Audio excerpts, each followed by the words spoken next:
Aleloia, aleloia, aleloia. Mideran'Andriamanitra isika satria lehibe tokoa ny Andriamanitra antsika. Raha tsapanao tokoa fa lehibe Andriamanitra eo amin'ny fiainanao dia manasanao aho hiara-hivavaka isika hanandratra ny Andriamanitra.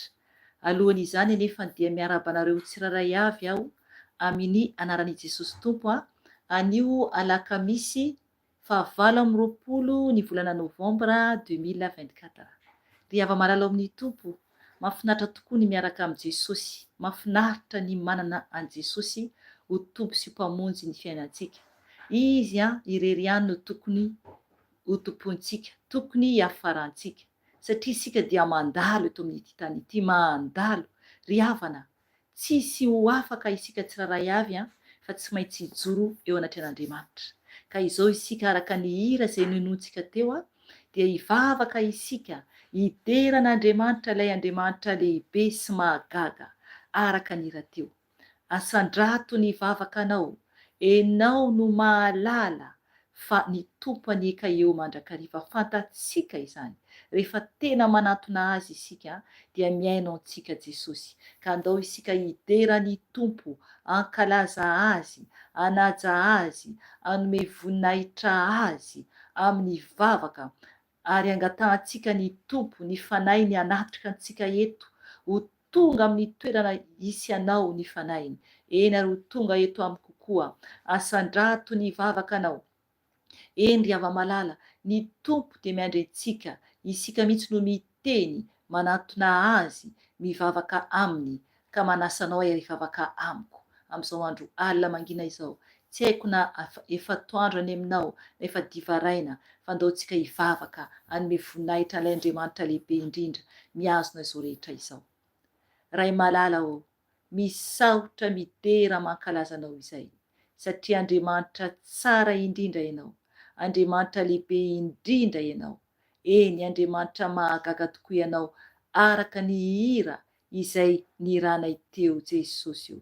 Eny, Andriamanitra mahagaga ianao, ka midera anao zay Andriamanitra, manaja anao, manome voninahitra anao, satria tsy misy Andriamanitra hafa mihoatra noho ianao.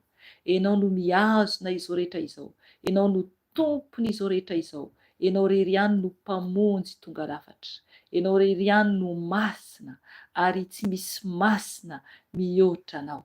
Ianao rery ihany lay tompony tompo sy mpanjaka ny mpanjaka. Ianao rery ihany lay Andriamanitra ny andohany izao rehetra izao. Ianao lay alfa, ianao lay omega, ianao rery ihany no ny andohany izao rehetra izao, ary mbola hiafarany izao rehetra izao koa. Eny iray malala ô, na hitady aiza izay, nandeha aiza izay, nanatona olona izay, na inona taonay iray malala ô, dia tsy misy toanao, ka manaja anao izay, manome voninahitra anao, noho ny falebiazanao, noho ny fitiavanao, eny, ary koa noho ny famindramponao, ka mbola tratra izao ora sy fotoana izao izay, ahafahanay miantso ny anaranao, ahafahanay mivavaka, mideranao, mankalazanao, ary mivory amin'izao andro alina mangina izao. Eny tompo malala ô, mangataka ny fanatrehanao, mangataka ny fienonao anay raha io, satria ianao rery ihany no ilay marina sy masina, ianao rery ihany ilay mahitsy, ianao rery ihany no azo anatona ny nofo rehetra, tsisy hafa afa-tsy anao, ka mangataka ny fanatrehanao ray, mangataka ny fienonao anay ray malala ô, na dia tsy mendrika ara izay, na dia tsy mendrika hiantso ny anaranao hoe ray.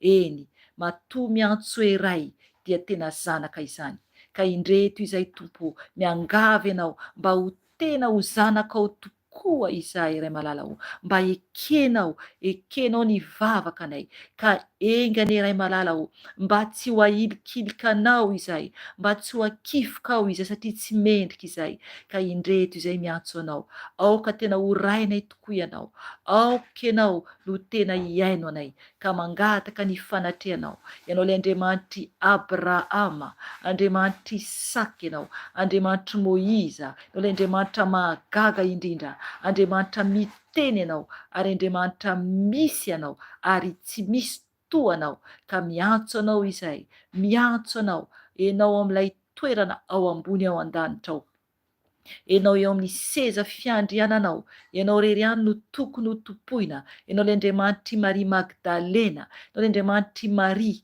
eny, Andriamanitry Lazarosy koa ianao, enao Andriamanitry manitra, Andriamanitry ny mpitondra tena, eny Jesosy io, eny ianao ilay Andriamanitra be fitiavana, Andriamanitra mpamindra fo, ary tsy misy toanao, ianao ilay nanetry tena Jesosy io, eny tompo, naratsiana ianao, nororaina ianao, eny nampisatroana satroka tsily ianao Jesosy io, tsy mba nandahy ianao, tsy mba niteny ianao Jesosy malala ô, ka indreto izay, ianao ilay Andriamanitra tompo izao rehetra izao, miantso anao ray, miantso anao, oka ianao Jesosy eo anatrika anay tsiraray avy amin'ny toerana izay misy anay, amin'izao toerana misy anay zao Jesosy malala o, ianao ny Andriamanitra ny akaiky ary Andriamanitra ny alavitra, eny eran-tany no misy anay Jesosy eo, ka mangataka izahay, oka ianao hijery Jesosy eo anay zanakao tsiraray avy, Tompo malala o, aoka mba ho mendrika,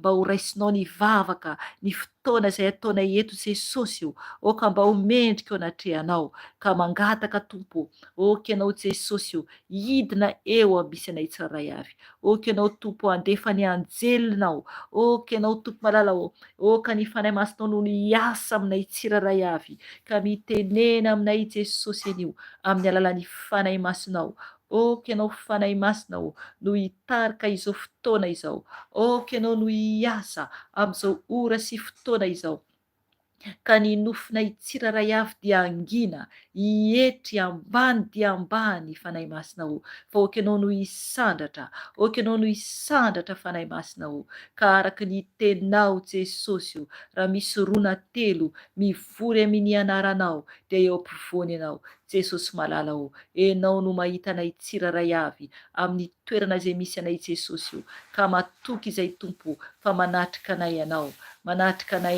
ka aminaranao Jesosy malala o, no andidiko sy androako ny asa matin'ny Satana rehetra izay mitady hanelingelina anay, izay mitady hanafika amin'ny alalan'ny YouTube koa, de dorina amin'ny ranao zany Jesosy, dorina amin'ny rano Jesosy miverana andavaky ny elo izany, tsy anakiry tsy anapahefana ny asa matin'ny Satana, ny fanafiana rehetra, ny fanaratsy rehetra izay mitady hanafika anay dia dorina amin'ny ranao Jesosy ary miverana andavaky ny elo izany, miala ianareo, miala ny asan'ny maizina rehetra tsy ambinina fefaresy, fa ny rany Jesosy no miaro anay ary manodidina anay tsiraray avy amin'ny alalan'izao YouTube izao, Jesosy rakofy ny ranao izahay sy ny ankonanay tsiraray avy, oka ianao Tompo no hiaro anay ao ambanin'ny tanamaherinao, satria Andriamanitra masina ianao, Andriamanitra mahery indrindra ianao, ka tsy misy toanao, ka misandrata Jesosy io, ka misandrata Jesosy io eo amin'ny voninahitra ao,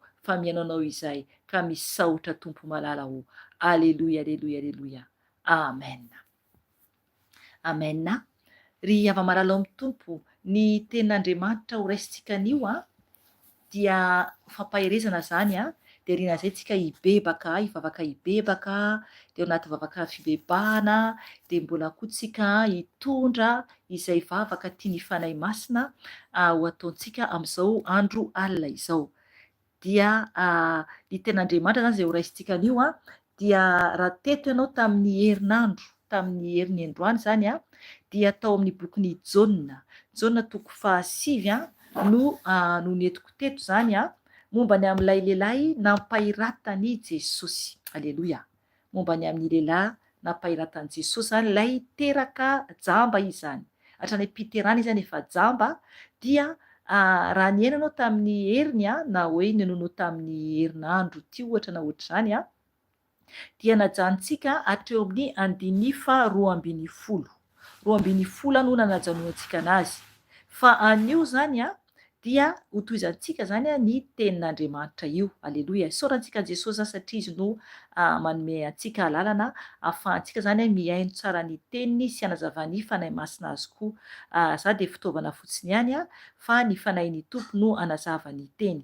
Ny raisintsika tamin'ny heriny araka nambarako teo de eo amin'ny Jaona 5 azafady, de ny andininy voalohany ka hatramin'ny 12, azavaiko kely hofitiniko kely zany le izy alohan'ny resantsika zany amin'ny andininy 17, soamantsy anisy tsy teo tamin'ny herinandro lasa dia manjary mampalahelo anao tsy mahafantatra ilay tantara, na mety efa fantatrao fa hofitinina fohy zany le izy ny teny zany tamin'io nampahafantarin'ny fanahy masina de ilay lehilahy jamba de nampahiratany Tompo zany dia nanao feta izany Jesosy, nanao feta Jesosy dia nahosotrany zany tamin'ny mason'ilay jamba, zany hoe nataon'le feta zany tamin'ny rora zany no nataon'i Jesosy io zany dia nandrora tamin'ny tany zany veriko kely andininy 1, very vakiana kely amin'ny anaran'i Jesosy Tompo,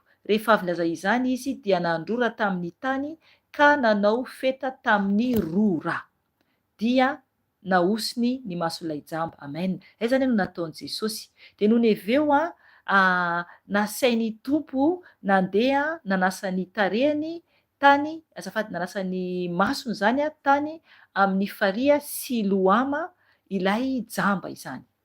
Aleloia. Dia nandeha nakany amin'ny faria Siloama zany ilay jamba dia nahiratra izy noho ny avy eo. De ny olona zany no nametraka fantana taminazy hoe ahoana no nahiratany masonao. Zay ny hitantsika tamin'ny herinandro lasa io zany dia ilay lehilahy niteny na lehilahy jamba hoe nazavainy zany ny nataon'ny Tompo taminy zany. De ary hoy zany ny olona taminy, aiza moa izany lehilahy izany?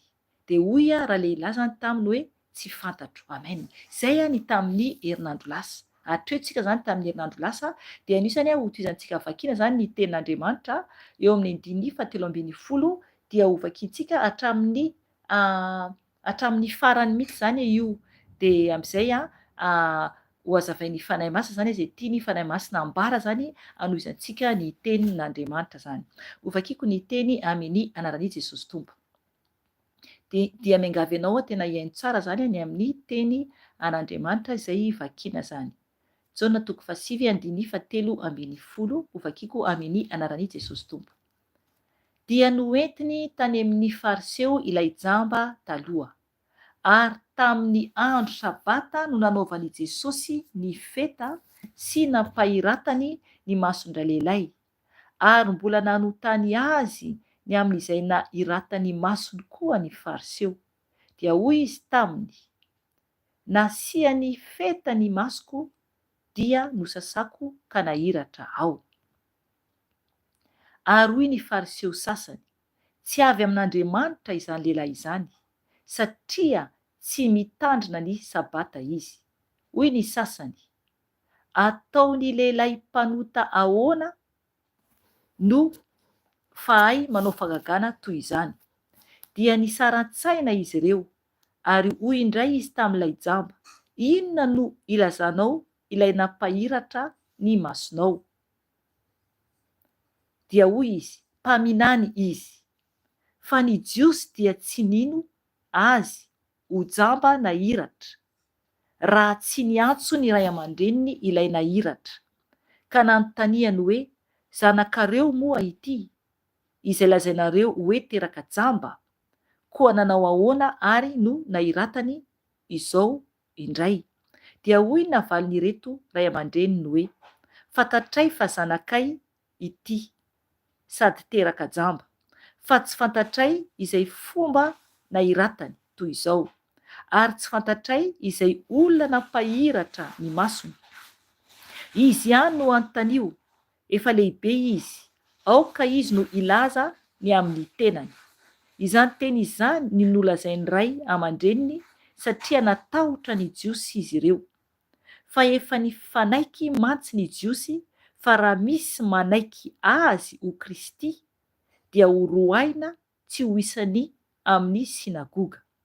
Izany no nilazany ray aman-dreniny hoe efa lehibe izy koa izy no anontanio.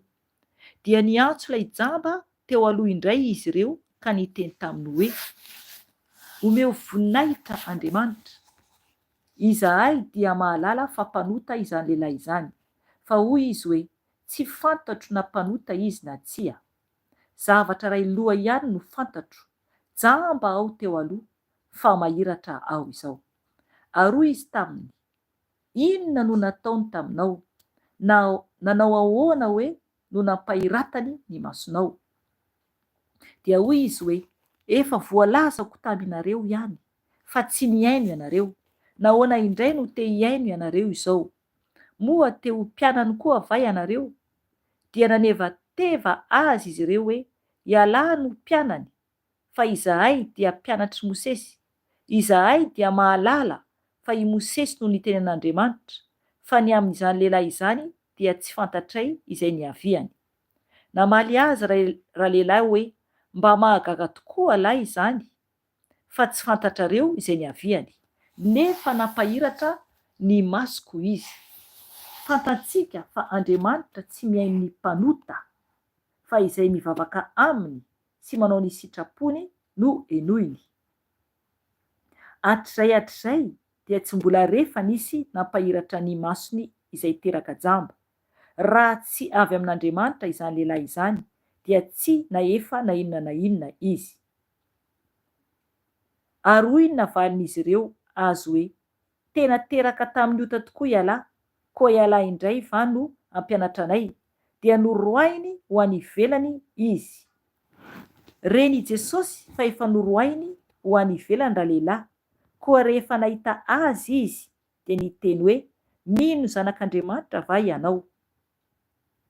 Namaly rahalehilahy hoe, iza moa no izy? Iza moa no izy tompoko mba hinoko azy? Hoy Jesosy taminy, efa nahita azy ianao, sady izay miresaka aminao izao no izy. Dia hoy izy, tompoko, mino aho, sady niankohaka teo anatrehany izy.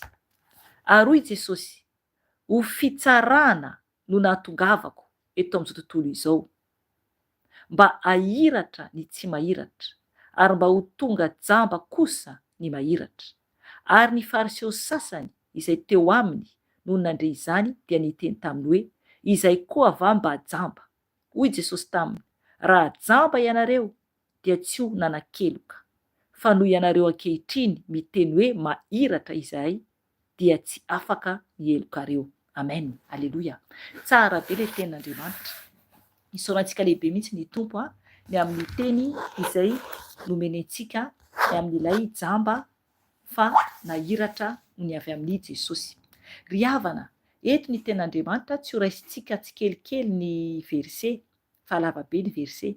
Fa eto zany ny tenin'Andriamanitra dia manambara ny amin'ny fahagagana nataon'i Jesosy aloha. Fahagagana zany hoe tsy mbola nisy olona nanao ohatr'izany mihitsy. Raha fantatsika tsara ny tantara, raha mihaino tsara isika, dia tena hoe hatrany an-kibony reniny no jamba ilay lehilahy. Nefa ny Tompo Andriamanitra no nampahiratra azy. Ny zavatra mampagaga dia ny tsy finoan'olona. Tsy mety mino zany ny olona ny amin'ny zavatra izay nataon'Andriamanitra izany. Nataon'i Jesosy satria Jesosy no Andriamanitra. Eto zany dia i Jesosy mihitsy nefa no nampahiratra ilay jamba.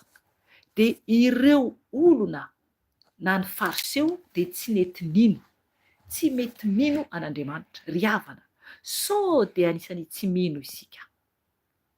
So dia anisany tsy mino ny fahagagana ataon'Andriamanitra amin'ny fiainantsika isika. Mety efa nisy zavatra ihany nisy eo tamin'ny fiainanao, na mety mbola tsy nisy mihitsy, nefa ny hoe raha tena tsy misy mihitsy mampagaga ihany. Fa isika tsiraray avy izao dia aoka ianao hieritreritra ny lalan'ny fiainanao, fa misy ihany zavatra nataon'ny Tompo taminao, izay zavatra tsy takatry ny sainao fa fahagagana. Ry havana, izay ny amin'ny Andriamanitra. Aoka isika tsy ho tahaka ny fariseo tsy mino.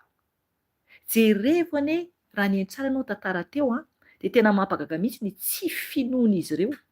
Ny tsy finoan'izy ireo mitady hevitra isan-karazany mba tsy hinony. Aleloia. Mitady hevitra isan-karazany mba tsy hinony izy ireo. Ary indrindra dia tena hoe tsy ny anankiray ihany no voasarika, fa maro ny voasarika manaraka ny ataony ny teniny anankiray sy ny toetrany anankiray. Ry havana, engany isika mba tsy hanarak'olona intsony. Raha mbola manaraka olona ianao ankehitriny dia aoka ianao tena hitady an' Jesosy. Aoka izay ny amin'ny fatokisana olona ny mitoky amin'ny olombelona. Izany hoe fatokisana olona tiako ambara eto dia ny amin'ny hoe ny amin'ny fombafomba-pivavahana izany. Ny fombafomba-pivavahana, ohatra hoe amin'ny fiangonana hivavahanao dia efa hitanao izao ohatra hoe tsy mety aho, misy tsy araka an'Andriamanitra, tsy mety mahita an' Jesosy ianao, kanefa ianao mbola miezaka foana, tonga ianao isaky ny alahady ohatra, na isaky ny asabata ohatra, na isaky ny zoma ohatra, izay andro fotoana ivavahanao amin'ny fiangonana misy ianao dia hoe eto ny plasiko, ato ny fiangonako, reto ny mpianavavaka amiko, ry havana mitandrema tompoko fa saosana atrika ho very ianao, saosana atrika ho very ianao. Isika dia tsy maintsy miaona tanteraka amin'i Jesosy. Tokony tena hitany tompo mihitsy isika ry havana, zay ny ao amin'i Jesosy. Tokony tena hita azy isika, zay isika vao tena hoe ho sambatra ny fanahintsika. Ry havana, ny tompo dia be fitiavana, ny tompo dia mpamonjy antsika, ary izy dia mitady izay anavotany ny fanahintsika tsiraray avy. Ovakintsika kely ihany ny verse dia izay hijanona ny fanahy masina dia hijanonako ihany koa satria izy no mibaiko amin'ny asany. Afentsika vakiana kely eo amin'ny 9:10 amin'ny ara-Jesosy tompo. Dia noentiny tany amin'ny fariseo ilay jamba taloha, ary tamin'ny andro sabata no nanaovan'i Jesosy ny feta sy nampahiratany ny mason'indray lehilahy, ary mbola nanotany azy ny amin'izay nahiratany ny masony koa ny fariseo. Dia hoy izy taminy, nasia ny feta ny masoko, dia nosasako ka nahiratra aho. Ary hoy ny fariseo sasany, tsy avy amin'Andriamanitra izany lehilahy izany, satria tsy mitandrina ny sabata izy. Hoy ny sasany, ataony lehilahy mpanota ahoana no fahay manao fagagana toy izany, dia nisaratsaina izy ireo. Amen. Hitanareo izany? Eto izany ny fariseo mbola namerina nametraka fantany indray tamin'ilay lehilahy. Zareo navera zareo izany ny fanontaniana napetraka zareo tamin'ilay lehilahy.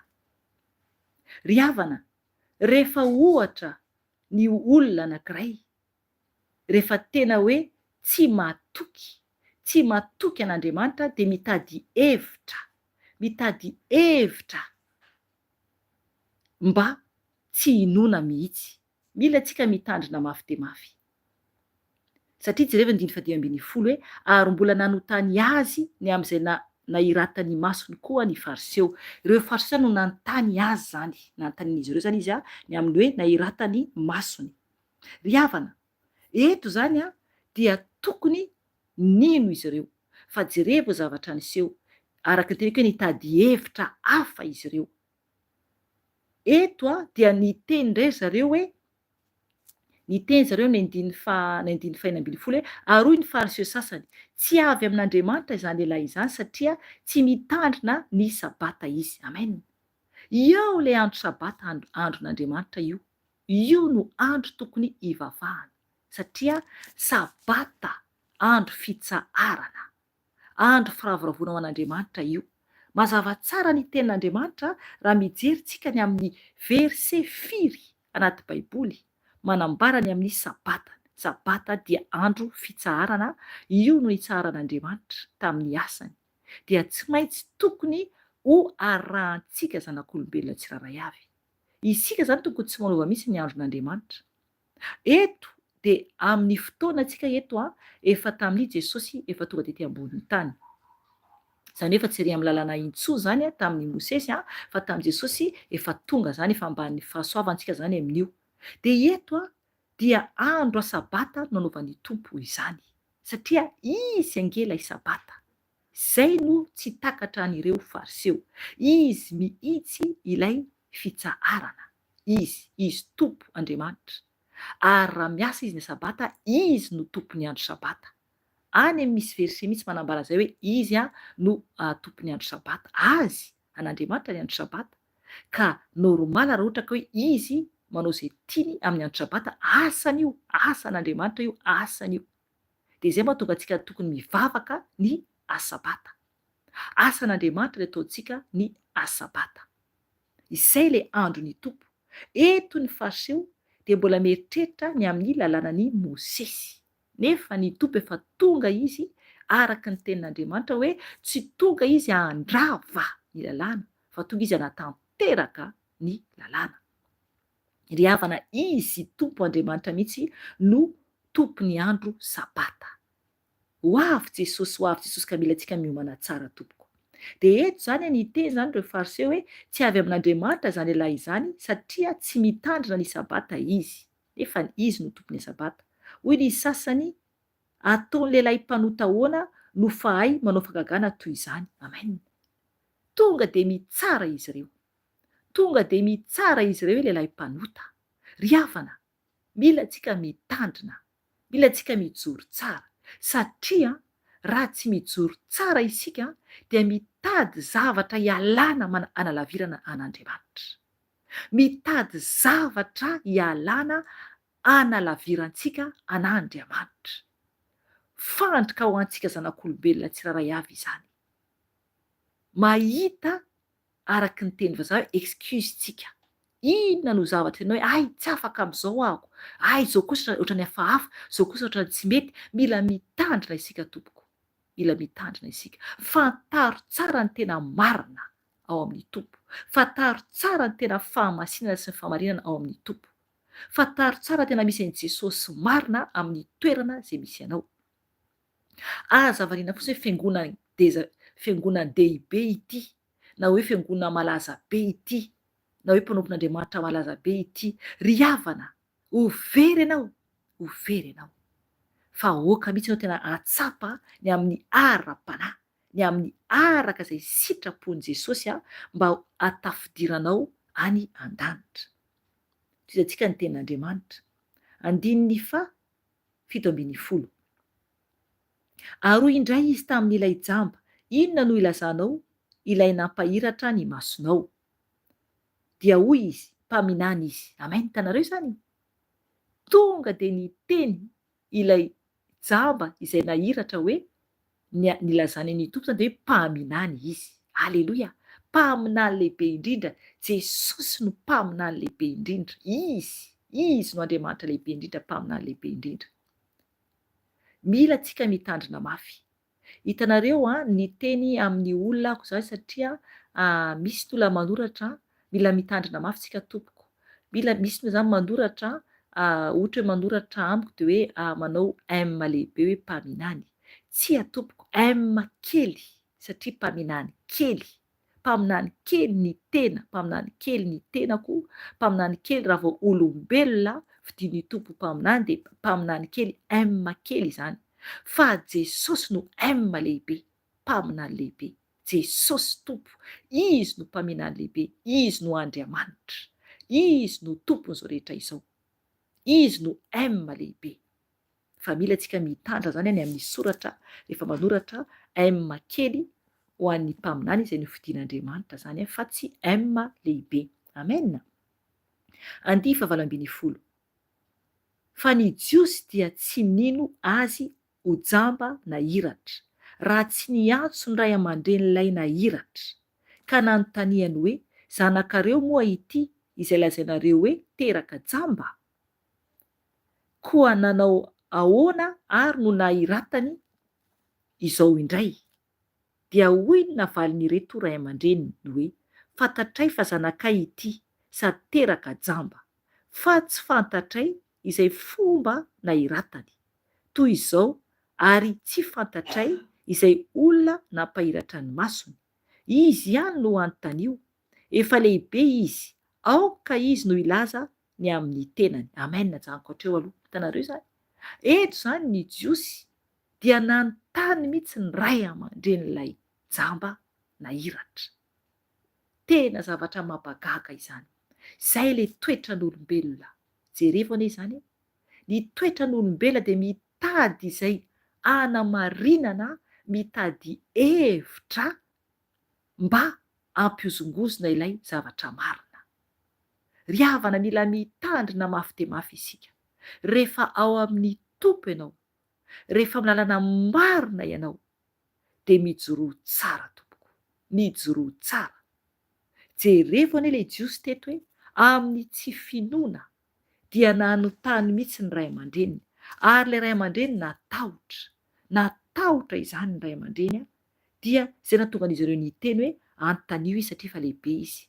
Ry havana, mijoro tsara tompoko rehefa ao amin'ny tompo ianao, rehefa mahita ny fahagagan'ny tompo ianao, rehefa mamaly anao ny tompo, rehefa tsapanao fa marina lalana alehanao amin'i Jesosy dia mijoro tsara. Fa raha misy tsy metimety dia aoka ametraka fanontaniana amin'ny tompo ianao. dia ny tompo ampalalanao amin'ny alalan'ny teniny. Raha vao mivoana anatin'ny baiboly ny zavatra izay ianaranao na ny zavatra ataonao dia mila manontany teny ianao zay ary mila mandeha makany amin'ny tompo manontany an'i Jesosy. Jesosy ahoana ity fa hafahafa ihany ity Jesosy. Eto zany dia ny ray aman-dreny no nanontanian'izy ireo. Nanontanian'izy ireo satria tsy nino izy ireo izay ilay tsy finoana izay. Dia 2:20 hoe izany teny izany no nolazain'ny ray aman-dreny satria natahotra ny jiosy izy ireo fa efa nifanaiky mantsy ny jiosy fa raha misy manaiky azy ho Kristy dia ho roaina tsy ho isany amin'ny sinagoga. Izany no nilazan'ny ray aman-dreny hoe efa lehibe izy koa izy no anontanio. Ry havana, hitanareo zany efa hatramin'izay Jesosy no efa nahilikiliky ny olombelona. Zany tenin'Andriamanitra zany dia manambara hoe hatramin'izay zany efa amin'io dia efa zany ny olona raha vao ohatra zany ka manaiky an' Jesosy Kristy dia ho roaina tsy ho isany eo amin'ny sinagoga. Ry havana, efa manomboka anie zao ny persécution, manomboka zao ny fanenjehana ny kristianina. Rehefa tena ao amin'ny tompo ianao dia ala ny olona. Rehefa ao amin'ny tompo isika dia ala ny olona.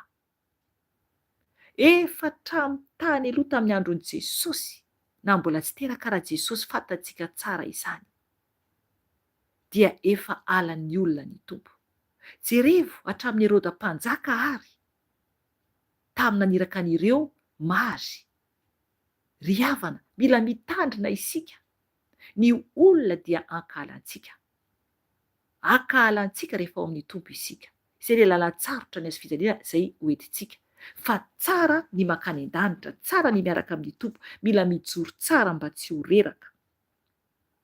Eo zany ten'Andriamanitra dia manambara hoe izany teny izany no lazain'ny ray aman-dreny satria natahotra ny jiosy izy ireo fa efa nifanaiky mantsy ny jiosy fa raha misy manaiky azy ho Kristy dia ho roaina tsy ho isany amin'ny sinagoga. Aleloia. Ry havana, ny manaiky ny tompo Kristy, ny manaiky an'i Jesosy Kristy dia ho roahana ny olona. Marobe ny fanenjehana ny kristianina ankehitriny. Efa ho avy Jesosy ka mila mijoro tsara isika, mila mijoro tsara. Aza ozongozona ny fanahinao fa mijoro tsara ao amin'i Jesosy mba ho tonga any an-danitra. 2:20 dia niantso ilay jamba teo aloha indray izy ireo ka niteny taminy hoe omeo voninahitra Andriamanitra, izahay dia mahalala fa mpanota izany lehilahy izany. Enoana ny fiteny zareo hoe tena masikana izany, raha tsy fanahy bena izany. Ahoana no tonga dia hitsaran'izy ireo an' Jesosy? Izay mitsara ny tonga dia mitsara an' Jesosy izy ireo. Jerevy ny tenin'izy ireo hoe omeo voninahitra Andriamanitra, izay dia mahalala fa mpanota izany lehilahy izany. Ahoana moa no ahafantaran'izy ireo an'izany? Ahoana ny tenin'izy ireo hoe mpanota Jesosy? Ry havana, mila mitandrina isika ny amin'izay rehetra alokan'ny vavantsika. Mila mitandrina isika ny amin'ny zavatra rehetra izay ambarantsika satria araka ny tenin'Andriamanitra, ny tenintsika io ihany no hitsarana antsika. Ny tenintsika io no hitsarana antsika. Mila mitandrina mafy dia mafy isika. 2:20 fa hoy izy hoe tsy fantatro na mpanota izy na tsy. Ilay lehilahy nampahiratany tompo zany no niteny eto. Hoy zany izy hoe tsy fantatro na mpanota izy na tsy. Zavatra iray loha ihany no fantatro, jamba aho teo aloha fa mahiratra aho izao. Amen. Aleloia, aleloia. Tsara be izany. Jerevo ny hery ny fanahy ao anatin'ilay jamba fa nampahiratany tompo. Jerevo ny teniny. Tonga dia nialany mihitsy amin'ilay hoe hiteny hoe Jesosy mpanota. Fa tonga dia niteny izy hoe tsy fantatro na mpanota izy na tsy. Zavatra iray loha ihany no fantatro, jamba aho teo aloha fa mahiratra aho izao. Aleloia. Isika ve tompoko tena hoe mahiratra ara-panahy ankehitriny.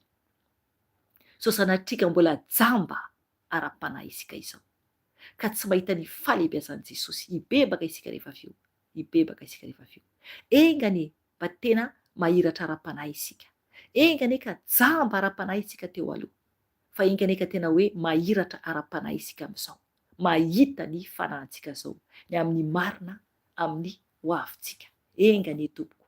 5 dia hoy izy taminy, inona no nataony taminao? Nanao ahoana hoe no nampahiratany ny masonao? Izy ireo zany mbola nanontany koa an'ilay rangahy, manontany zareo io an'ilay rangahy. Dia hoy izy hoe, efa voalazako taminareo ihany fa tsy niaino ianareo. Nahoana indray no te hiaino ianareo izao? Moa te ho mpianany koa va ianareo?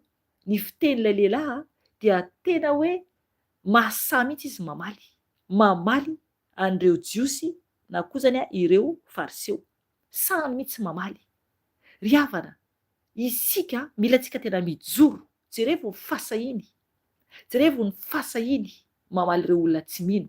Ahoana ny fasahinao eo anatrehan'ny olona tsy mino? Ahoana? Ho afeninao ve Jesosy? Tsy ambaranao ve ny tompo? Fa anaraka ny olon-kafa ianao. Mila mijoro tsara isika. Mila mijoro tsara isika. Dia nanevateva azy izy ireo hoe, ialahy no mpianany, fa izahay dia mpianatry Mosesy. Izahay dia mahalala fa i Mosesy no nitenen'Andriamanitra, fa ny amin'izany lehilahy izany dia tsy fantatra izy ny aviny. Hitanareo zany, tena tonga dia miteny manivaivan'Andriamanitra izy ireo. 13 namaly azy raha lehilahy hoe, mba mahagaga tokoa alahy izany, fa tsy fantatrareo izay ny aviny, nefa napahiratra ny masoko izy. Fantatsika fa Andriamanitra tsy mahay ny mpanota, fa izay mivavaka aminy sy manao izay sitrapony no enoiny. Hatrizay dia tsy mbola re fa nisy napahiratra ny masony izay teraka jamba. Raha tsy avy amin'Andriamanitra izany lehilahy izany, dia tsy na efa na inona na inona izy. Aroina valin'izy ireo azy hoe, tena teraka tamin'io tokoa ialahy, koa ialahy indray va no hampianatra anay, dia norohainy ho any ivelany izy. Amen. Hitanareo zany? Nasany teny mihitsy raha lehilahy ilay teraka jamba izay misotran'ny tompo. Tena sahany mihitsy ny teny hoe mba mahagaga tokoa alahy izany, fa tsy fantatrareo izay ny aviny, nefa napahiratra ny masoko izy. Hitanareo zany? Izany le fahagagan'ny tompo. Tokony ino zany isika? Na misy olona tsy mino ary dia aveloan'olona tsy ino. Fa izay zavatra fahagagana mirakla nataon'ny tompo tamin'ny fiainanao, nanovan'ny tompo anao, dia misao azy satria betsaka zany ny mpanenjika, betsaka ny mpanaratsy, ary betsaka ny fanafihan'ny fahavalo fa amin'ny alalan'ny olombelona ihany. Ry havana, hivavaka antsika rehefa aveo, hibebaka antsika rehefa aveo, hitondra ny tenantsika natrehan'i Jesosy, ary hitondra ihany koa ny olona izay mitsangana ho fahavalontsika. Maro ny olona mitsangana ho fariseo sy jiosy izay manohitra an Jesosy izay ao anatintsika. Maro dia maro. Hivavaka ho an'izy ireny koa tsika rehefa aveo. Maro ny olona mitsangana mandray ny plasin'ny fariseo, mandray ny plasin'ny jiosy izay manohitra an Jesosy eo amin'ny fiainantsika. Maro izany satria ny tompo ao anatintsika ny tompo. Ka mila tsika mijoro tsara, mila tsika mahasahy mijoro tahaka ilay lehilahy jamba fa napahiraty ny tompo. 5 noroahan zareo moa zany le lehilahy avy eo, entsika tsara ny ten'Andriamanitra teo. Reny Jesosy fa efa norohainy ho any ivelany raha lehilahy, koa rehefa nahita azy izy dia niteny hoe, mino ny zanak'Andriamanitra va ianao? Zantsika teo aloha. Aleloia. Hitanareo zany? Eny Jesosy zany fa norohain'izy ireo teny ivelany, any ivelany zany ilay lehilahy, ilay raha lehilahy. Koa rehefa nahita azy izy, rehefa hitan'ny tompo zany ilay lehilahy, dia niteny hoe, mino zanak'Andriamanitra va ianao? Aleloia. Aiza nambaran'ny tompo taminazy? Eo zany ilay finoana. Ahoana ny finoanao ny amin'izay nataon'ny tompo taminao? Mino va ianao? Sao dia mihanahana ny finoanao? Sao dia tsy mijoro tsara ny finoanao? Mino va ianao na zavatra kely ara amin'ny tenanao no zavatra niseho? Dia mino va ianao? Eto raha lehilahy dia hoy izy, hoy raha lehilahy, namaly raha lehilahy, iza moa no izy tompoko. Nanontany ny tompo izy zany satria ny tompo niteny taminy hoe, hoy Jesosy miantso anazy hoe mino zanak'Andriamanitra va ianao? De namaly raha lehilahy hoe iza moa no izy tompoko, mba inoko azy. Aleloia. Zay le hoe fantatsika ny inontsika, mila fantatsika tsara ny inontsika. Nanontaniana hoe iza tompoko, mba inoko azo izy, mba inoko azy. Hoy Jesosy taminy, efa nahita azy ianao, sady izay miresaka aminao izao no izy. Amen. Efa nahita azy ianao. Jerevy tsara fa Jesosy teto tsy niteny hoe izy no ilay nanasitrana, tsy niteny hoe izy ilay hoe zanak'Andriamanitra, fa Jesosy nanontany ilay lehilahy tonga dia ino izy zany, ino izy raha vao hiteny zany Jesosy hoe iza ilay zanak'Andriamanitra. De nino izy? Dia hoy ny ten'Andriamanitra, dia hoy izy, hoy zany lay jamba zany lay nahiratra, tompoko mino aho, sady niankohaka teo anatrehany izy. Aleloia, aleloia, aleloia. Nino an'i Jesosy izy dia niankohaka teo anatrehany Jesosy izy zany. 9:30. Ary hoy Jesosy, ho fitsarana no natongavako eto amin'izao tontolo izao, mba ahiratra ny tsy mahiratra, ary mba ho tonga jamba kosa ny mahiratra. Ry havana janko kely hatreo aloha, enoy tsara zany tenin'ny tompo zany. Tonga tety ambony tany Jesosy hitsara, mazava tsara amintsika, hitsara no natongavan'ny tompo tety amboniny tany. Fitsarana izany, zay no mahatonga antsika mitandrina mafy de mafy amin'ny zavatra izay ataontsika, satria avy ny tompo hitsara, araka ny teneniny ihany koa, tsy hitondra fiadanana fa hitondra sabatra hoy izy, hitondra sabatra, ka ahoana ny ara-panahintsika amin'izany? Ho avy ny tompo hitsara zany, zay ny ahatongavan'ny tompo tety ambonin'ny tany. Dia hoy ny tompo, dia hoy ten'Andriamanitra, mba ahiratra ny tsy mahiratra, ary mba ho tonga jamba kosa ny mahiratra. Amen.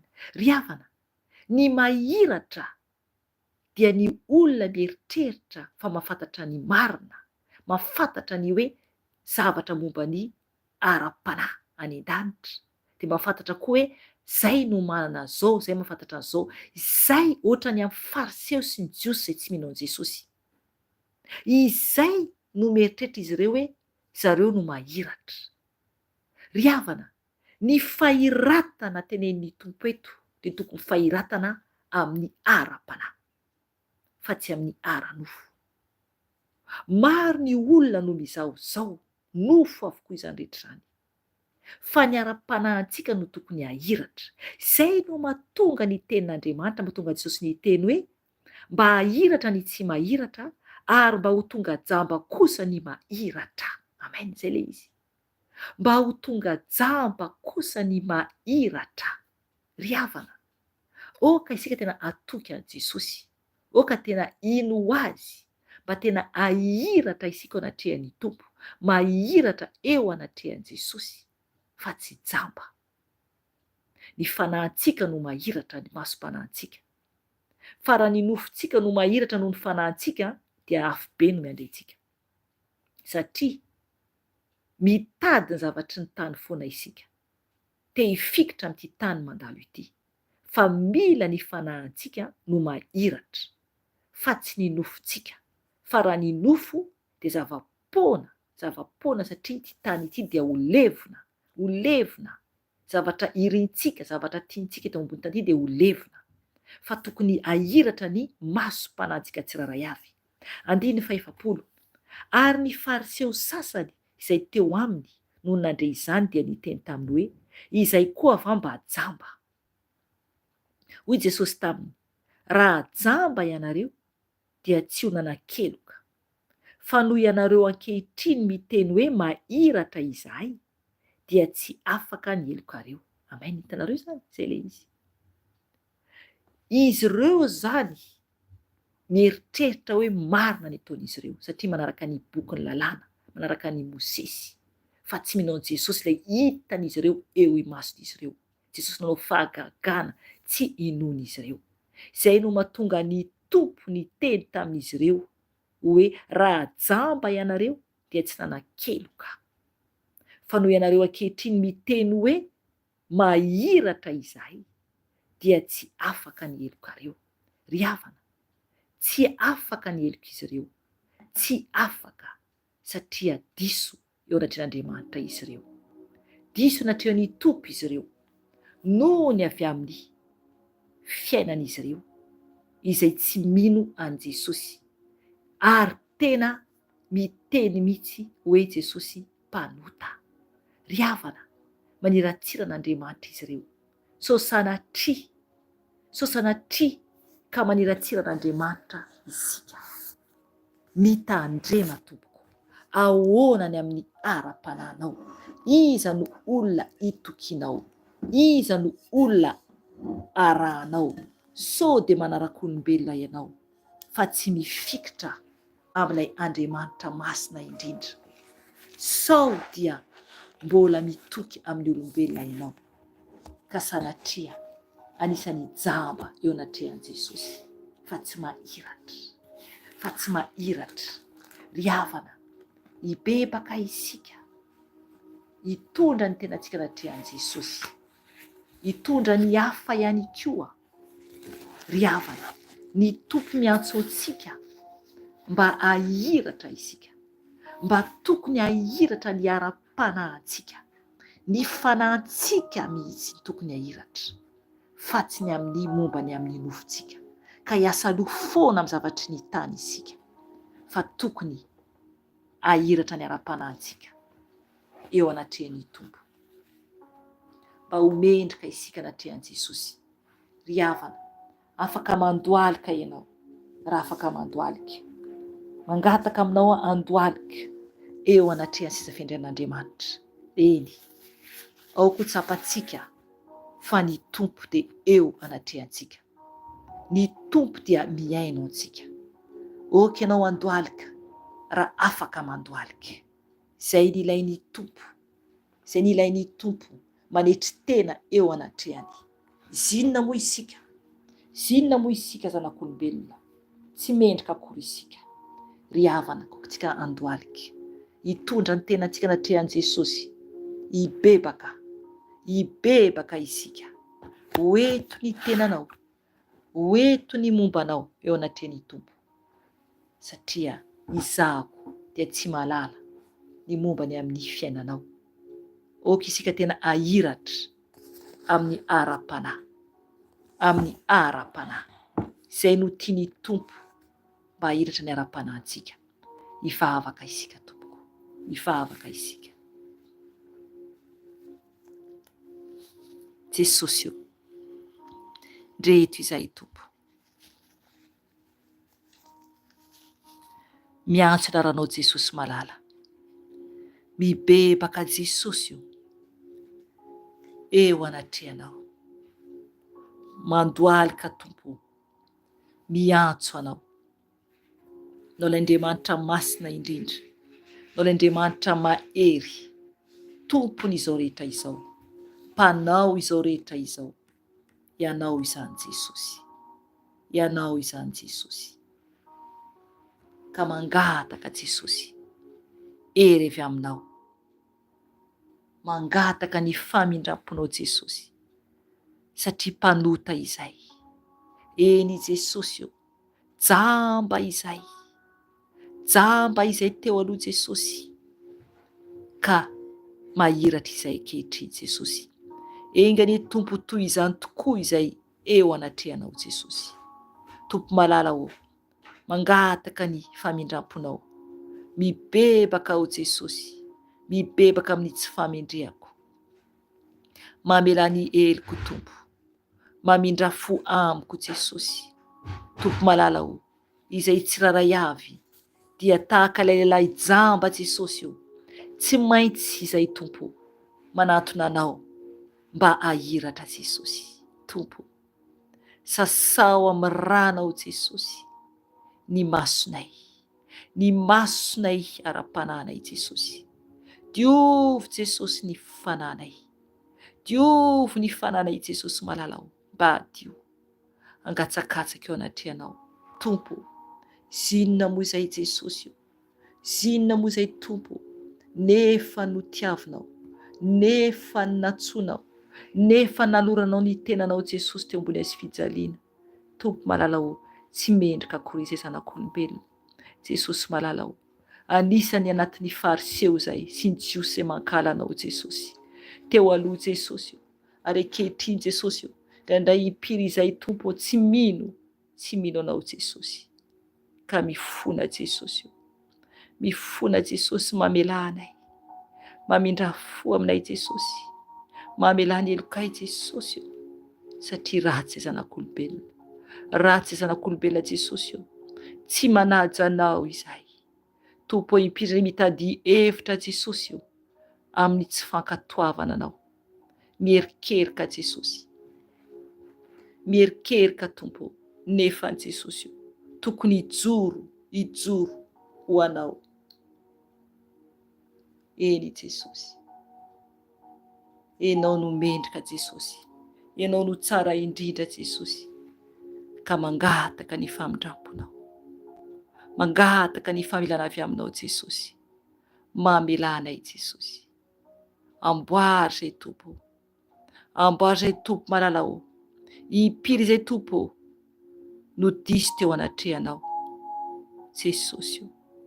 Aoka izay Tompo, mba ho toy ilay lehilahy jamba izay nositranonao, ka ino atoky anao foana manomboka kely ndraiky hatramin'ny lehibe indrindra Jesosy, mba tsy handeha araka ny nofona intsony, tsy handeha araka ny tenana intsony Jesosy io, fa ankatoanao irery hany, anajanao irery hany, satria ianao Jesosy no Andriamanitra, ianao no masina Jesosy. Mamela ny eloko Jesosy eto amin'ny Tompo ny tenanao, mangatà ianao famindram-po amin'ny Jesosy. Za tsy mahalala ny momba anao, Jesosy mahalala ny momba antsika tsiraray avy, tsisy miafina aminy tsika isam-batan'olona. Eto amin'ny Jesosy ny momba anao, mangatà famindram-po amin'ny Jesosy. Aza mierikerika mijery ny hafa fa oky ianao anatina Jesosy. Jesosy io, mifona Jesosy, mamindra fo Jesosy, mamelany tsy famendrehako Jesosy io. Zinona moa aho Jesosy, zinona moa aho Jesosy io, nefa mbola tiavinao ihany, mbola tiavinao ihany Jesosy io. Diovy amin'ny ranao aho Jesosy, diovy amin'ny ranao ny fisainako Tompo, diovy amin'ny ranao ny fisainako Jesosy io. Ampahirato ny masom-panahiko, ampahirato ny fisainako Jesosy, mba ho mendrika anatrehanao, mba ho mendrika anatrehanao Jesosy, mba tsy izaozao a Jesosy, mba hanetry tena Jesosy io. Tompo, mba tsy ho tahaka ny fariseo sy ny jiosy, araky ny tenin'Andriamanitra, araky ny teninao izay vakiana teo Jesosy, fa mba ho toanao zay Jesosy malalao, enao no modely Jesosy io, mba hanetry tena izay, hanetry tena foana Jesosy io anatrehanao, hanetry tena Tompo, satria Tompo araka ny teninao izay manandra-tena no ahetry Jesosy io. Tompo malalao, ka mangataka aminao Jesosy, oka ianao Tompo, ampanetry anay foana Jesosy io, mba ho kely sy bitika anatrehanao izay. Sasao amin'ny ranao a Jesosy, sasao amin'ny ranao a Jesosy, diovy aho Tompo, ampahirato, ampahirato ny masom-panahiko, diovy ny fisainako Jesosy, diovy ny fisainako Jesosy io, amin'ny ranao soa, amin'ny ranao soa mangatà amin'ny Jesosy ianao. Izy ihany no afaka manadio, izy ihany, tsy mahavita tena isika, tsy mahavita tena isika, fa ny Tompo ihany no afaka miditra an-tsehatra raha tena vonona ianao. Izy ny hanafaka anao, hanamboatra anao. Eny izy no manamboatra antsika. Zinona moa isika zanak'olombelona nefa mbola tiany Jesosy ihany. Zinona moa isika? Zinona moa isika?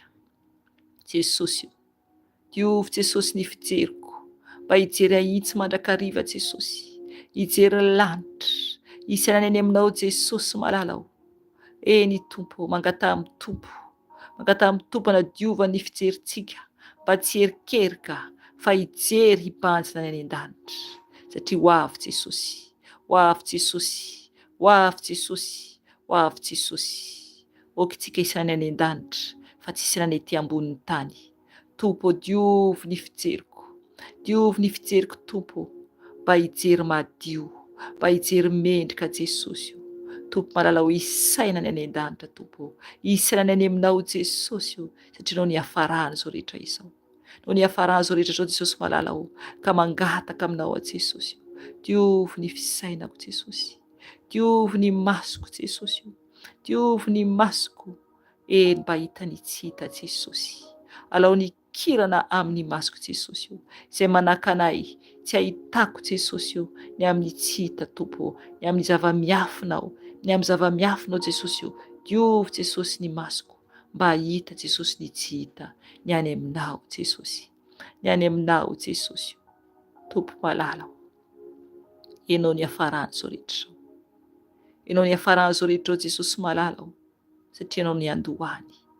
Tompo, diovy ny vavako, eto amin'ny Tompo ny vavantsika, vavantsika be teniteny io, eto amin'ny Tompo ny vavantsika, mibeba amin'ny Jesosy, ny amin'ny teny izay tsy mendrika navoaka ny vavantsika. Indraindray tsika miteny zavatra kely dia efa diso anatrehan'ny Tompo izany, ka eto amin'ny Tompo ny vavantsika. Jesosy, diovy ny vavako Jesosy amin'ny ranao, sasao ny vavako Tompo amin'ny ranao. Tompo, hifonako aminao ny teny rehetra tsy mendrika navoaka ny vavako Jesosy. Sasao amin'ny ranao ny vavako Jesosy. Diovy ny vavako Tompo, raha natohina olona aho Jesosy, hifonako aminao izany. Hifonako aminao Jesosy ny amin'ny teny Tompo, teny tsy voahevitra natohina olona navoaka ny vavako. Mifona aho Jesosy, mifona aho Jesosy, sasao amin'ny ranao ny vavako, sasao amin'ny ranao ny vavako. Diovy ny lelako Jesosy, mba tsy ho izy fitaka. Diovy ny vavako Tompo, mba tezava-tsy ho foana Jesosy, hifonako aminao, izay teny rehetra tsy mendrika teo anatrehanao. Sasao amin'ny ranao ny vavako Jesosy. Tompo malala ho, asio fiambenana amin'ny varavaran'ny molotro Jesosy, asio fiambenana Jesosy, mba tsy hanotako aminao, mba tsy hanotako aminao Jesosy. Asio fiambenana amin'ny varavaran'ny molotro Jesosy, mba tsy hanotako aminao Jesosy, mba tsy hanotako aminao Jesosy. Amboary aho, mamindra fo amiko ianao. Tompo, diovy ny sofiko, izay renesy ny sofiko iran'izao tontolo izao, ny teny ratsy izay ny sofiko. Tompo malala ho, diovy ny sofiko, diovy ny sofiko amin'ny ranao, diovy ny sofiko amin'ny ranao Jesosy. Mila anao fatratra aho, mila anao fatratra aho Jesosy. Diovy ny sofiko Jesosy amin'ny ranao soa, amin'ny ranao soa Jesosy. Mila anao aho Jesosy, mila anao aho Jesosy. Diovy ny sofiko Jesosy amin'ny ranao Jesosy, amin'ny ranao Jesosy, amin'ny ranao Jesosy, amin'ny ranao Jesosy. Arabo masarababosha sirabesarabosha rarabash kiradapanarabosha daradesha radarsa rabosha daresanabosha resanarabosha darabesha rabosha kadabesha rabosha daredebesh kirenda brana dabosha rarasabash. Jesosy, diovy Jesosy ny sofiko, mamindra fo Jesosy. Diovy ny foko Jesosy, ny foko Jesosy, diovy ny foko mba ho lapanao. Diovy ny foko Jesosy, sasao amin'ny ranao ny foko, sasao amin'ny ranao ny foko Jesosy. satria ny foko no toeranao, ny foko Jesosy no tempolinao. Tempolin'ny tompo ny fontsika, tempolin'ny tompo ny fontsika. Raha tempolin'ny tompo ny fonao dia mangata amin'i Jesosy hanamboarana izany tempoliny izany, mba tempoly tsy ho feno fahatezerana, mba tempoly tsy feno fanahiana, mba tempoly tsy ho hisy lotoloto. Eny, mangata amin'i Jesosy hanadiovan'ilay tempoly dia ilay fontsika izany. Isika no tempolin'Andriamanitra, isika no tempolin'Andriamanitra velona, mba ho tempoly feno fitiavana, mba ho tempoly madio ahafahan'ny tompo hitoetra. Diovy ny foko Jesosy amin'ny rano so, diovy ny foko Jesosy amin'ny rano so. Tompo malala ho, okenao hanala ny evitrevitra rehetra anatin'ny foko, okenao hanala ny zavatra izay tsy mendrika anatin'ny foko Jesosy. Diovy ny foko Jesosy, anatin'ny foko ny fanahiana Jesosy, anatin'ny foko Jesosy ny hatezerana Jesosy, anatin'ny foko Jesosy ny fenomenomana Jesosy. Tompo, okenao hanadio ny foko tanteraka, sasao amin'ny rano, anatin'ny foko Jesosy ny tsy fankatoavana. Alao Jesosy, alao Jesosy, diovy amin'ny rano ny foko Jesosy, diovy amin'ny rano ny foko Jesosy.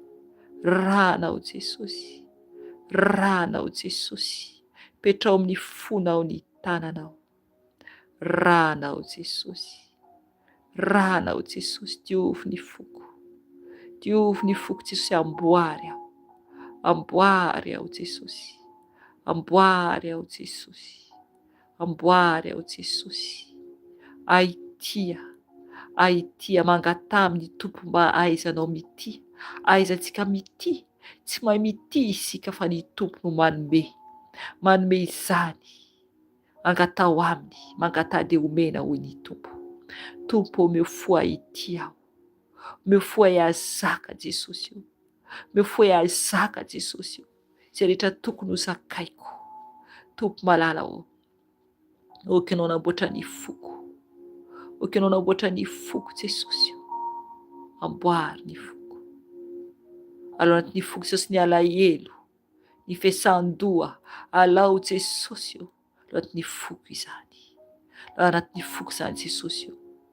Tompo malala ho, amboary ny foko, amboary ny foko Jesosy. Omendrika anao, omendrika anao Jesosy. Tompo malala ho, diovy amin'ny rano ny tanako, izay noraisy ny tanako Jesosy, ka naloto teo anatrehanao. Diovy amin'ny rano Jesosy, ifonako aminao izany, ifonako aminao izany. Diovy amin'ny rano ny tongotro Jesosy, izay naleha ny tongotro naloto teo anatrehanao Jesosy. Diovy amin'ny rano ny tongotro, diovy amin'ny rano ny tongotro Jesosy. Mba hadio Jesosy, sasao amin'ny rano Jesosy, sasao amin'ny rano Jesosy. Ny tanako, ny tongotro mba hadio Jesosy. Ranao Jesosy, ranao Jesosy. Diovy Jesosy ny lohako hatramin'ny faladiako, ny lohako hatramin'ny faladiako Jesosy. Tompo malala ho, milanao fantatrao, milanao fantatrao. Sotroiny rano Jesosy. Eny, tsy rano akory amin'ny robinet na rano amin'ny botay no alainao, fa ny rano Jesosy dia tsy hita maso, satria ny fanahy. Fa raha mitenao sotroko ny rano Jesosy dia ny tompo andraraka ny rany aminao, ary tena ho tanteraka aminao izany amin'ny fanahy izany, amin'ny fanahy izany. Sotroko ny rano Jesosy, sotroko ny rano Jesosy, sotroko ny rano Jesosy, sotroko ny rano Jesosy. Anadio ny taovako rehetra, anadio ny taovako rehetra. Sotroko ny rano Jesosy, sotroko ny rano Jesosy. Anadio ny tendako Jesosy, anadio ny taovako rehetra, anadio ny taovako rehetra. Andoro ny rehetra mandringana rehetra, andoro rehetra mandringana rehetra anatin'ny tenako, izay rehetra tadady forona dia dorako amin'ny rano Jesosy. mandoroko amin'ny rano Jesosy. Ranao Jesosy nosotroko. Ranao Jesosy nosotroko. Ranao Jesosy. Manadio ny taovako rehetra. Manadio ny taovako rehetra. Mandoro ny aretina mitantady foro anatin'ny tenako dia tsy ambinina izany. Tsy ambinina fa doroko amin'ny rano Jesosy. Doroko amin'ny rano Jesosy. Doroko amin'ny rano Jesosy. Ranao Jesosy. Ranao Jesosy mikorina anatin'ny tenako. Ranao Jesosy. Ranao Jesosy. Mikorina anatin'ny tenako. Amin'ny lalan-drako. Lalan-drako kely indrindra ka hatramin'ny lehibe indrindra. Ranao Jesosy. Ranao Jesosy nosotroko. Mikorina anatin'ny tenako. Amin'ny vavoniko. Amin'ny pankreasiko. Amin'ny taovako rehetra. Amin'ny reinku. Amin'ny foko. Amin'ny lalan-drako. Amin'ny tsinaiko ny ranao Jesosy. Ranao Jesosy. Ranao Jesosy no mikorina anatin'ny tenako. Anatin'ny lohako hatramin'ny faladiako. Ranao Jesosy. Ranao Jesosy. Ranao Yeshua. Ranao Yeshua. Ranao Yeshua. Ranao Yeshua. Ranao Yeshua. Ranao Yeshua. Ranao Yeshua. Mikorina anatin'ny tenako. Manadio ny taovako. Manadio ny tenako manontolo. Ranao Jesosy. Ranao Jesosy. Ranao Jesosy. Ranao Jesosy. Jesosy io. Mifona aho Jesosy. Ho an'ireo olona izay manenjika anay. Hoe teo amin'ny tompony olona izay manenjika antsika, izay makahala antsika, izay mitady lohatra antsika, tahaka ny amin'ny tenin'Andriamanitra teo, ny amin'ny fariseo, ny amin'ny fariseo amin'ny fiainanao iza izany, ary koa ny jiosy izay makahala ny tompo amin'ny fiainanao iza izany. Eto amin'ny Jesosy. Eto amin'ny Jesosy ny olona izay manohitra anao. Eto amin'ny Jesosy olona izay miady aminao. Eto amin'ny Jesosy izany. Tompo, hoentiko aminao Jesosy, ny olona izay mitsangana makahala ahy noho ianao Jesosy. Tompo malala aho, entiko anatrehanao ny olona izay makahala ahy. Tompo, ny olona izay tsy mahazoazo ahy intsony Jesosy satria miaraka aminao aho. Mivavaka amin'izy ireny Jesosy malala. Mivavaka amin'izy ireny Jesosy malala aho. Mamela azy ireny ianao. Mamela azy ireny ianao Jesosy malala aho. Mamindra fo aminy Tompo. Satria Jesosy zava-doza ny miandry ny amin'ny fitsarana. Tompo mamindra fo aminy ianao. Ka sy ho izy ireny Tompo malala aho. Fa tena alala ny fitiavanao azy. Alala Jesosy fa ho avy hitsarana ianao. Tompo, mivavaka izy ireny Tompo malala aho. Mamindra fo amin'ny olona izay makahala. Ny amin'ny olona makahala Jesosy makahala anao. Makahala anao Jesosy. Tompo mamindra fo. Amboary izy ireny Tompo. Kasio Jesosy. Kasio Tompo malala aho. Mba hiverina aminao. Mba hitady ianao Jesosy. Mifona ako Tompo. Ho an'ny ankonako tsiraray avy eto amin'ny Tompo ny ankonanao raha manana ankonana ianao. Eto amin'ny Tompo. Raha tsisy ankonanao dia eto amin'ny Tompo ny olona izay akaiky ianao. Eto amin'ny Tompo Jesosy. Mifona ho an'ny ankonako a Jesosy. Mivavaka Jesosy ho an'ny ankonako tsiraray avy. Mifona ho an'izy ireo Jesosy malala aho. Mamela ny heliko izy ireo. Amboary Jesosy. Amboary Jesosy. Ny vady aman-janako. Amboary koa aho Jesosy. Tompo malala aho. Hoentiko aminao koa Tompo zanakao tsiraray averan-tany. Ny amin'ny ho avy Jesosy Jesosy io. Tompo malala aho. Mivavaka amin'izy ireny Tompo malala aho. Mibebaka koa Tompo an'izy ireny. Amboary Jesosy ny zanakao izay ato amin'ny YouTube rehetra Jesosy. Izay manaraka anao ato. Eo koa Tompo zanakao tsiraray avy. Ivelan'ny YouTube Tompo. Entiko aminao Jesosy malala aho. Amboary Jesosy. Amboary Jesosy. Mamela ny heliko izy ireny Tompo malala aho. Rehefa manatona anao izy ireny. Mamela Jesosy. Zanakao eran-tany. Amboary Jesosy. Amboary Jesosy. Ianao ilay masina sy mahery. Ianao ilay be fitiavana Jesosy. Ianao ilay mpamindra fo Jesosy. Ianao ilay mpiaro mpitantana anay. Ary tsisy toanao. Tsisy toanao. Tsisy toanao. Tompo malala aho. Mivavaka koa Jesosy io ho an'ny tany Jesosy eo ny gera, eo Jesosy ny gera Jesosy io eran-tany, eo Tompo ny amin'ny zavatra maro hafa koa Jesosy ny tondra-drano, eo Jesosy amin'ireo zanakao mijaly eran-tany. Tompo mivavaka ho an'izy ireny Tompo malalao, mamindra fo Jesosy, amboary Jesosy, eo koa Tompony any tsy salama izay marary Jesosy io, sitrano Tompo, amboary Jesosy, amboary Tompo, mba hanatona anao, mba hanatona anao Jesosy io, sitrano Jesosy io.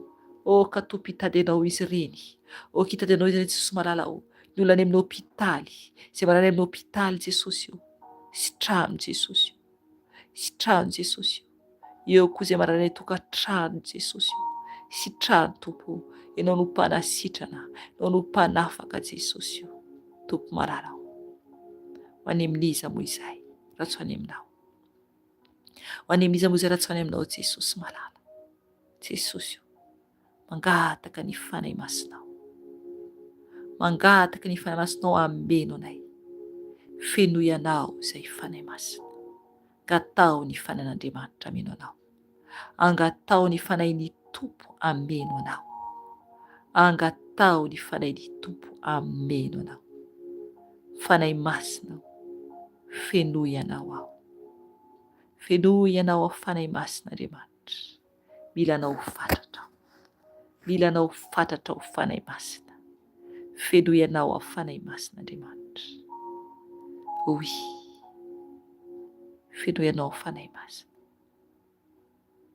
Oky anao ameno ahy, oky anao ameno anay zanakao tsiraray avy eran-tany, ianao ilay fahazavana, rain'ny fahazavana, fenoy anao ao fanahy masina, eny ilay fanahy fiton'Andriamanitra, fanahy fiton'Andriamanitra, fenoy anao ao fanahy masina, fenoy anao ao fanahy masina, tafiny hery ny faherizanao, tafiny hery ny faherizanao ao fanahy masina ao, mila anao fantatra ao, mila anao fantatra ao fanahy masina, fenoy anao ao fanahy masina, fenoy anao ao fanahy masina, mila anao fanahy masina, fenoy anao fanahy masina, mila anao fantatra fanahy masina, eo ilay fanahiny iray, oky anao ameno anay, oky anao ameno anay, oky anao ameno anay, oky anao ameno anay.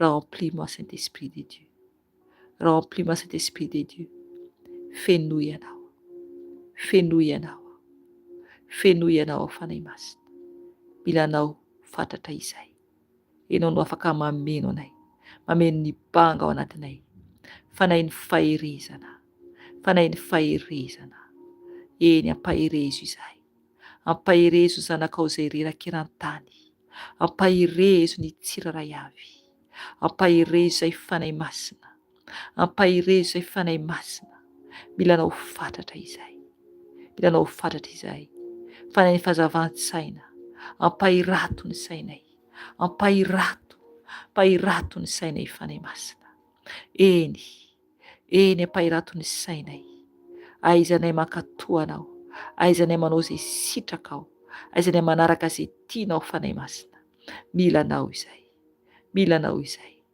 amboary izay fanahy masina, amboary izay fanahy masina, ianao ilay fahazavana, ianao ilay mpitari-dalana, fenoy anao fanahy masina, fenoy anao fanahy masina, ka misaotra anao, misaotra anao, saotra anao fanahy masina iray, misaotra anao Jesosy ny amin'ny fitiavanao, misaotra anao ny amin'izao andro alina izao, eny Tompo, mangataka ny fiarovanao Jesosy any zanakao tsiraray avy eran-tany, Tompo malalao, raha misy koa ny mihaino izao amin'ny atoandro, arovy ny tsiraray avy Jesosy na andro na alina, ho avy ianao Jesosy, ho avy ianao ankanay, ka arovy izay Jesosy, oka ny mandafinao ny hiaro anay tsiraray avy, hiaro anay tsiraray avy, ka tany fa tsy mantananao Jesosy, ianao ilay masina sy mahery, ianao lehibe indrindra Jesosy, ka mankasitraka feno anao, mankasitraka feno anao ny amin'ny fotoana tetonio. Midera mankalaza anao Jesosy, misaotra ny amin'ny teny nomenao, misaotra Jesosy fa nampahirenay izany satria anao mampahiratra Jesosy, mampahiratra ny masonay jamba Jesosy, izay jamba ara-panahy dia nampahiratinao ny masonay Jesosy. Ino anao, atoky anao, ankatoa anao, anao izay tianao, ary Andriamanitra misy ianao no mpanafaka, mpanasitrana. Ka misaotra anao Jesosy, misaotra anao Jesosy, tompo malalao, anao ny voninahitra, anao ny tera, anao ny haja Jesosy, anao irery izany. Ianao irery no Andriamanitra ambony indrindra, avo indrindra, ianao irery izany. Ianao le Adonai, El Shaddai, ianao irery izany Jesosy. Ianao le Yeshua Amasia, ianao irery izany Jesosy. Ianao no mendrika miambonahitra, ianao no andole aloha alika rehetra, na ny ety an-tany, na ny an-danitra, ny ambanin'ny tany. Ianao no andole ny lohalika rehetra Jesosy io. Ianao no mendrika miambonahitra. Ka misaotra anao Jesosy, misaotra anao Jesosy, midera anao, mankalaza anao. Misaotra Tompo, ny voninahitra dia ho anao irery ihany. Misaotra Jesosy io. Aleluia, aleluia, amen. Ry hava malalao amin'ny Tompo, izay ny fotoanantsika anio, saotra ny Tompo isika, satria teto ny fanahy masina, metsapanao tany koa ny fanahy masina. Nanatrika antsika teto ny fanahiny iray, ka misaotra ny ray isika, voninahitra ho azy.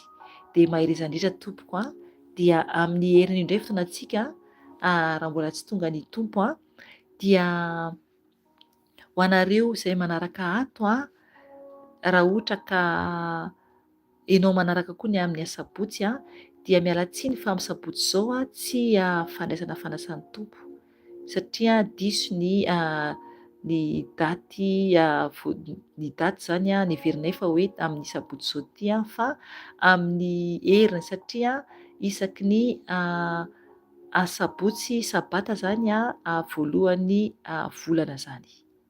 Dia tsisy zany ny fandraisana fanasany Tompo zany amin'ny asabotsy zao fa amin'ny heriny vao misy. Mbola andefa soratra ihany ako ato amin'ny YouTube anambara an'izany. Dia voninahitra ho an'i Jesosy irery ihany dia mahireza daholo Tompoko dia samy mahery ao amin'i Jesosy dia tahiny Tompo daholo indray tsika tsiraray avy dia veloma Tompoko. Amen.